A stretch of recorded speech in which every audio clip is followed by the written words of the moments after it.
A professor was asked, "Do you know the pangolin?" And he said, "Pangolin." And then they said it to him in Yoruba, Aka. He said, "Oh, bushmeat, pepper soup." Every second week in February, conservationists and friends gather to draw attention of the world to the most trafficked mammal on the planet, the pangolin. So, as a way of making conscious efforts to saving this shy, scaly, nocturnal creature from extinction, and to herald a long-term pangolin conservation initiative, campaigners gathered in Abeokuta, Ogun State, to mark the World Pangolin Day with a difference.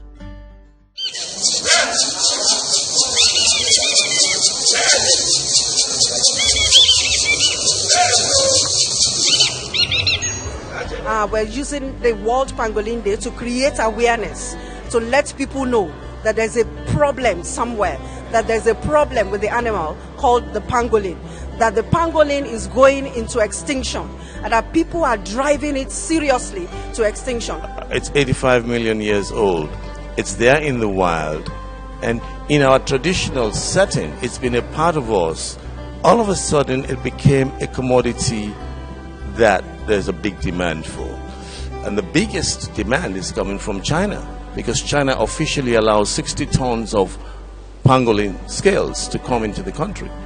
And if you allow 60 tons annually of an animal that is endangered, 4 species in Asia are critically endangered, almost extinct, and the 4 species in Africa are listed endangered, and you have a country that officially allows 60 tons to come in, we have a crisis. In 2019 alone, more than 100 metric tons of pangolin scales were seized in various Asian countries, all emanating from Nigeria.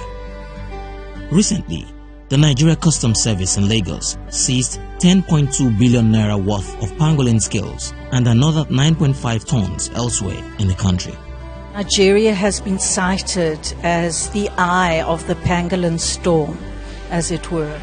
In this last year, in 2019, there have been 100 tons of pangolin scales confiscated, and 70% of that has been identified as being from Nigeria. Not that the pangolins are necessarily from Nigeria themselves, because we can see that these scales have been harvested from borderline range states like Cameroon, for example.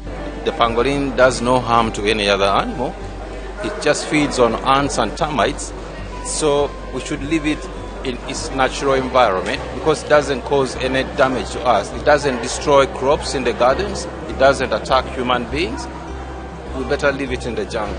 But the unfortunate part of that is that it is being hunted because it is thought to be of medicinal use, and the meat is consumed in some communities.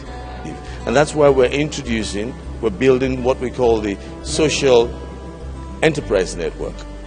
Bring all groups together, all the various trade groups, artisans and all of that.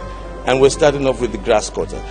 So we're situating a grass cutter parent stock in Ikbara. We're doing the same in Akirali for the breeder stock.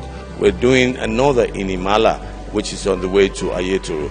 And in Ota, we're also doing another grass cutter farm. These are the pilot projects. But you see, while we're investing in production, setting up grass cutter farms, working with financial institutions, developing business plans, so people who want to go into grass cutter farming can easily develop their business plans, and we get financing for them. And then we're trying to, and this is the exciting part of it, all the bush bars, all our beverage bars, today they all sell fish pepper soup, ngwangwo, or cowtail and whatever. 25, 30 years ago, fish was not as big as it is today. But look at fish pepper soup, it's everywhere. We want in another 2-3 years, grass cutter pepper soup to be sold in every food and beverage bar. Once you build that base, then production is gone up. And what are you doing? You're basically tackling poverty. Are being taken advantage of, but unknown to them is the punishments that await them from both the law, constitution, and the divine punishment. Thank you very much. The best way I think we could do is to create awareness among the youths, because they are the leaders of tomorrow. We need to let them know the reason why they need to show more interest in conservation, so that by this time tomorrow, because they are the one who will be in operation tomorrow. So we need to create the awareness, and so that they can be able to manage our conservation in the country. I think I can start by sensitizing my fellow students and talking to other schools, and also attending programs like this. When we keep on destroying everything in the environment, one day we shall be destroyed too. There's no two way about it, because all those things are actually what is helping us to live. They are like buffers. Okay, so there's a need for us to be conscious of our environment. So we're involving the kids because they are the future of the country. When they get it right now, then the country has a future. Now that I have heard about messages, the importance of this particular animal, we make alternative use. We look for other things to use instead of the head and the tail and the scale of this particular animal.